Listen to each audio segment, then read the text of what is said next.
Ya, bismillahirrahmanirrahim. Assalamualaikum warahmatullahi wabarakatuh. Perkenalkan nama saya Zekari dengan NIM 22051714057 dari kelas Sistem Informasi 2022 B. Kali ini saya akan menjelaskan mengenai hasil UTS saya mengenai literatur review 5 artikel ilmiah mengenai bidang pemodelan dan simulasi. Langsung saja saya mulai. Untuk artikel pertama, artikel ini berjudul Pemodelan dan Simulasi Sistem Resirkulasi Air pada Budidaya Ikan Gurame menggunakan metode kontrol PID oleh M. Syahruddin dan kawan-kawan tahun 2022. Masalah dan tujuan. Artikel ini membahas pemodelan dan simulasi sistem resirkulasi air pada budidaya ikan gurame menggunakan metode kontrol proporsional integral derivatif atau PID. Salah satu masalah dalam budidaya ikan gurame adalah kualitas air yang buruk mempengaruhi pertumbuhan dan kesehatan air. Sistem resirkulasi air dapat digunakan untuk mengatasi masalah ini, namun perlu dikendalikan agar kualitas air tetap terjaga. Tujuan dari penelitian ini adalah untuk mengembangkan model matematika sistem resirkulasi air pada budidaya ikan gurame dan melakukan simulasi sistem dengan menggunakan metode kontrol PID untuk mempertahankan kualitas air yang baik bagi ikan. Ruang lingkup metode dan sampel. Penelitian ini dilakukan dengan melakukan pengumpulan data dari budidaya ikan gurame dan sistem resirkulasi air pada salah satu perusahaan perikanan di Jawa Barat, Indonesia. Metode kontrol PID digunakan untuk mengontrol kualitas air pada sistem resirkulasi air dengan menggunakan data suhu, disolvent oksigen, dan pH air sebagai variabel pengontrol. Sampel yang digunakan dalam penelitian ini adalah air pada sistem resirkulasi pada budidaya ikan gurame. Variabel penelitian meliputi suhu air, disolvent oksigen, dan pH air. Temuan dan pembahasan.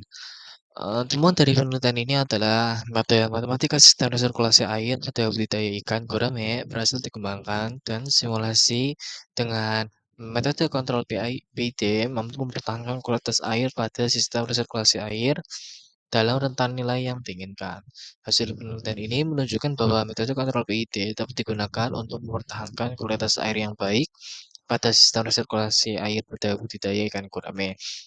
Dalam penelitian selanjutnya dapat dilakukan peningkatan model dengan memperhatikan faktor-faktor lain yang mempengaruhi kualitas air seperti amonia, nitrat, dan nitrit. Selain itu, pengujian model juga dapat dilakukan pada jenis ikan yang berbeda untuk mengetahui efektivitas sistem resirkulasi air pada jenis ikan lainnya.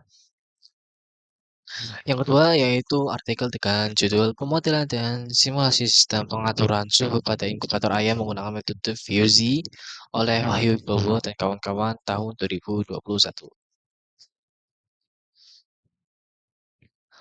Masalah dan tujuan. Artikel ini membahas pemodelan dan simulasi sistem pengaturan suhu pada inkubator ayam menggunakan metode logika fusi.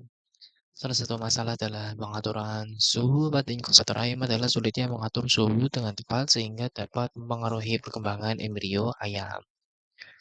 Tujuan penelitian ini adalah untuk mengembangkan model matematika sistem pengaturan suhu pada inkubator ayam dan melakukan simulasi sistem dengan menggunakan metode fusi untuk mendapatkan suhu yang optimal bagi perkembangan embrio ayam.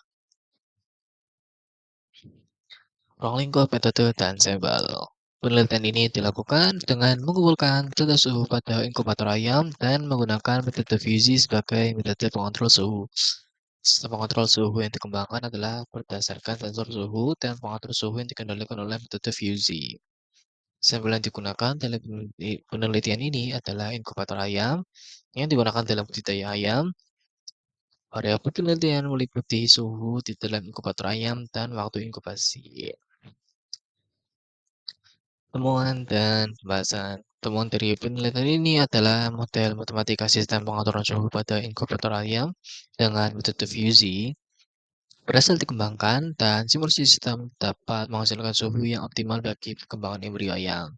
Hasil penelitian ini menunjukkan bahwa metode fusi dapat digunakan sebagai metode pengontrol suhu pada inkubator ayam. Selain itu, peningkatan model dapat dilakukan dengan mempertimbangkan faktor-faktor lain seperti kelembapan dan sirkulasi udara di dalam inkubator ayam. Selanjutnya, pengujian model juga dapat dilakukan pada jenis ayam yang berbeda untuk mengetahui keefektivitas sistem pengontrol suhu pada jenis ayam lainnya.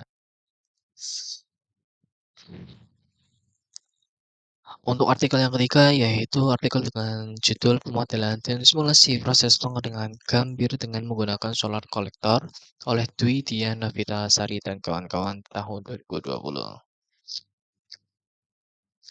Masalah dan tujuan. Artikel ini membahas pemodelan dan simulasi proses pengeringan gambir menggunakan solar kolektor. Salah satu masalah dalam proses pengeringan gambir adalah waktu yang lama dan biaya yang mahal dalam menggunakan mesin pengering.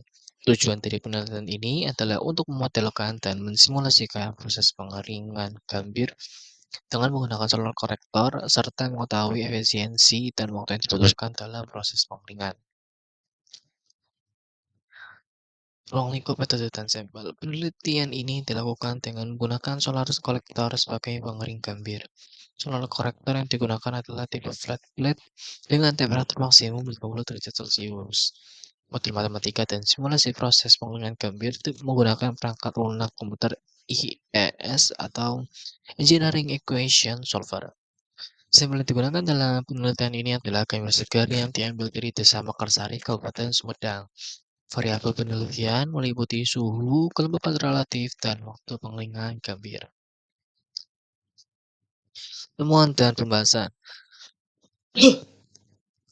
Temuan dari penelitian ini adalah proses pengeringan gambir dengan menggunakan solar collector dapat mempercepat waktu pengeringan dan menghasilkan gambir dengan kadar air yang lebih rendah dibandingkan dengan pengeringan secara konvensional. Hasil penelitian ini menunjukkan bahwa penggunaan solar collector sebagai alternatif pengering gambir sangat efektif dan efisien. Dalam pembahasan, peneliti juga membahas tentang faktor-faktor yang mempengaruhi efisiensi solar kolektor dalam proses pengeringan gambir seperti intensitas sinar matahari, temperatur, dan kelembapan relatif. Selanjutnya, penelitian lebih lanjut dapat dilakukan untuk mengevaluasi efektivitas penggunaan solar kolektor pada jenis produk lainnya. Yang keempat, yaitu artikel dengan judul Simulasi Pemodelan Kebisingan pada Area Taman Kota Surabaya dengan menggunakan metode akustik geometrik oleh Dian Ayu Hidayati dan kawan-kawan di tahun 2019. Masalah dan tujuan. Artikel ini membahas simulasi pemodelan kebisingan pada area Taman Kota Surabaya menggunakan metode akustik geometrik. Salah satu masalah yang dihadapi di area Kota adalah kebisingan. Tingginya tingkat kebisingan di area taman kota dapat mempengaruhi kenyamanan pengunjung dan kesehatan penduduk sekitar.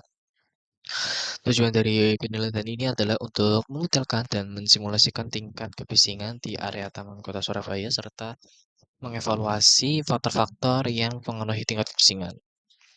Ruang lingkup, metode, dan sebagainya. Penelitian ini dilakukan dengan menggunakan metode akustik geometrik untuk memodelkan dan mensimulasikan tingkat kebisingan di area Taman Kota Surabaya.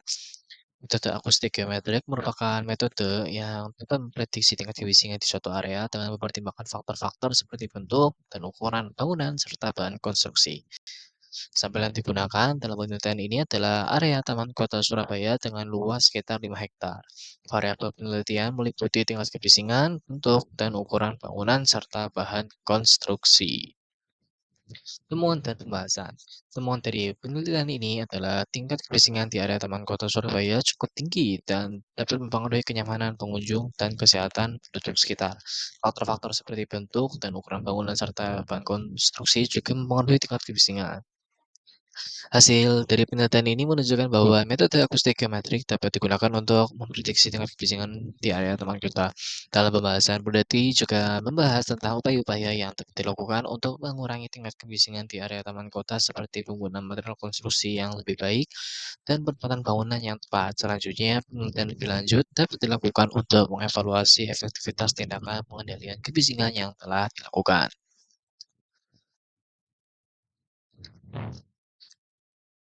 Artikel yang kelima atau artikel yang terakhir yaitu sebuah artikel dengan berjudul Pemodelan dan Simulasi Distribusi Air Limbah pada Sistem Saluran Terbuka di Kota Denpasar oleh Gusti Ngurah Putra Wijaya dan kawan-kawan di tahun 2018. Masalah dan tujuan. Artikel ini membahas pemodelan dan simulasi distribusi air limbah pada sistem saluran terbuka di Kota Denpasar menggunakan metode aliran air tak stabil.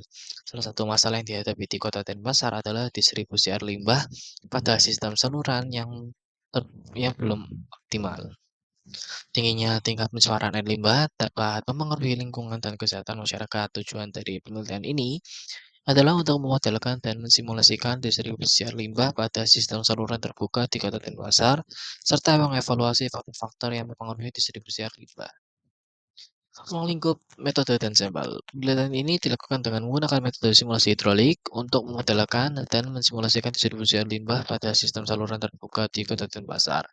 Metode simulasi hidrolik merupakan metode yang dapat memprediksi distribusi air limbah pada sistem saluran terbuka dengan mempertimbangkan faktor-faktor seperti debit air dan kecepatan aliran.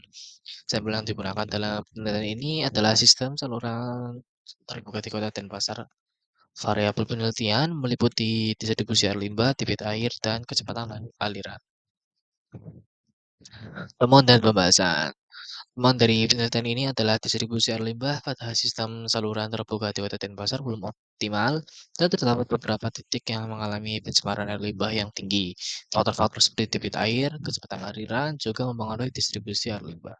Hasil penelitian ini menunjukkan bahwa metode simulasi hidrolik dapat digunakan untuk memprediksi distribusi air limbah dan sistem saluran terbuka di Kota Denpasar. Dalam pembahasan, peneliti juga membahas tentang upaya-upaya yang dapat dilakukan untuk meningkatkan distribusi air limbah yang lebih optimal seperti pengaturan debit air dan kecepatan aliran. Selanjutnya, selanjutnya penelitian lebih lanjut dapat dilakukan untuk mengevaluasi efektivitas tindakan pengendalian pencemaran air limbah yang telah dilakukan. Sekian, terima kasih dari saya. Mohon maaf bila ada kekurangan kata. Kurang lebihnya mohon maaf. Saya akhiri. Wassalamualaikum warahmatullahi wabarakatuh.